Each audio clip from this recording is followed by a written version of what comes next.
Сотрудники ЖКХ на севере Таджикистана травят жильцов, угрожая отключить свет.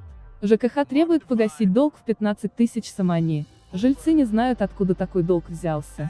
Предупреждение о задолженности. Собственники многоэтажных домов одной из центральных улиц Г. Бустон, бывший Чкаловск, отстаивают право не платить за техническое обслуживание дома, которое, по сути, уже много лет не проводилось со стороны ЖКХ, и пытаются разобраться с тем, каким образом начисляются долги, и главное, за что.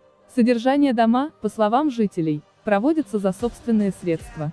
Восстановление крыш и устранение течи уже давно стало собственной проблемой жильцов последних этажей.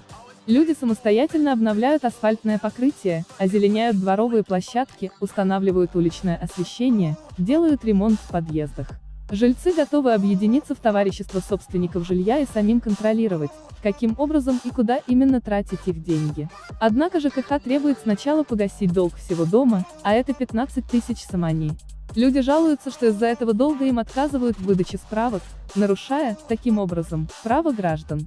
Ведь если человеку срочно нужна справка с места жительства для оформления каких-либо документов, ему некогда будет жаловаться, судиться и применять прочие меры правового воздействия. Этим и пользуются коммунальщики. Сетуют жильцы на отключение электроэнергии по причине этого долга. Договоры между жильцами и представителями ЖКХ, в которых должны указываться услуги по содержанию дома, никогда не подписывались, а долги продолжают расти и напоминать о себе в виде предупреждений, наклеенных к дверям и электросчетам.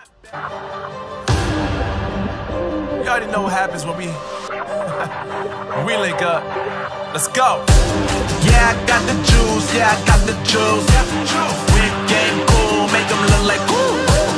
Always play cool, that's the biggest rule. Forget what they doing, keep on doing.